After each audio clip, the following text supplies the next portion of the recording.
I call the member for Heffron. Mr Acting Speaker, I wish to commend to the House the service of three, as they call, Botany Garbos, who have recently retired from service of what's now Bayside Council.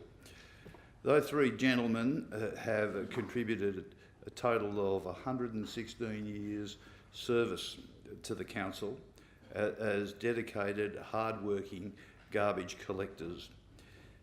David Barry Roper started service with the then Botany Municipal Council on the 21st of November 1980. Philip Michael Fisher commenced service with that council on the 1st of August 1977, and Robert or Bobby Field commenced service with Botany Municipal Council on the 15th of May 1980. The Botany Municipal Council and the Botany Bay City Council always had a policy of the provision of day labour and having garbage services provided by day labour. It was always my view as the Mayor that that was the best way in which to provide service to the community, to provide employment for local people. The garbage service has always been a very popular service with the community. When you do employ local people to provide a local service in local government, there are considerable benefits. So, for example, there would be more than one occasion when an elderly lady forgot to put out her garbage tin, where council employees, just like those three gentlemen, would go in and get it. You try and get that level of service for a contractor. Governing a council with employees collecting garbage has its challenges, and I can probably assure the House that in the almost 31 years I was a council mayor, I doubt whether or not those council garbage collectors would have voted for me, and I doubt whether or not their union representatives would either. But the reality is that I always recognised the quality of the service. I only became popular with some of those council employees after I left, which I thought was rather unusual. I did receive this email from one of them, who wrote this, which I want to read into the Hansard.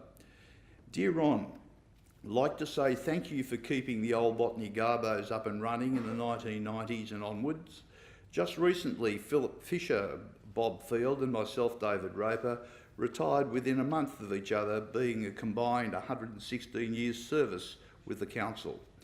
It would never have happened under your watch, but speaking only for myself, I received not a note, a letter, shake of the hand or kiss my backside from the management of Bayside Council. Pretty ordinary, I think. A simple thank you would have been nice. That's why I say bring back Botany, as camaraderie is gone with this new mob. Anyway, thank you again, Ron. I enjoyed my days on Botany Council immensely. Yours faithfully, David Roper.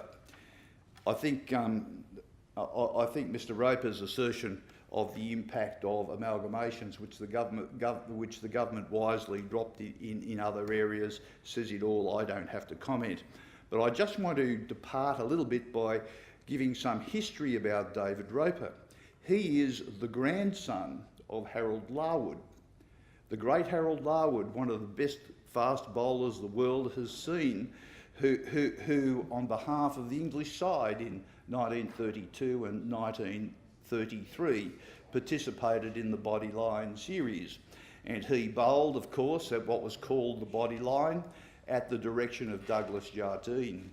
Harold Larwood, because he refused to apologise for so doing, because he did it under the direction of his captain, was ostracised by the MCC, ultimately left the United Kingdom and made his home in Kingsford, in my electorate, in Sydney, Australia, who ultimately passed away at the age of 91, I think in 1995.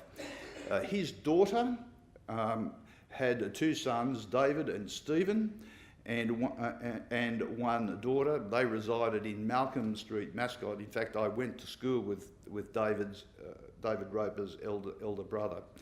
But on behalf of the community, I want to take the opportunity of thanking those 3 outstanding council employees for their service, even though their own employer would not, as Mr Roper said, even kiss their backside. I'd like to thank the member for Heffron. We're hearing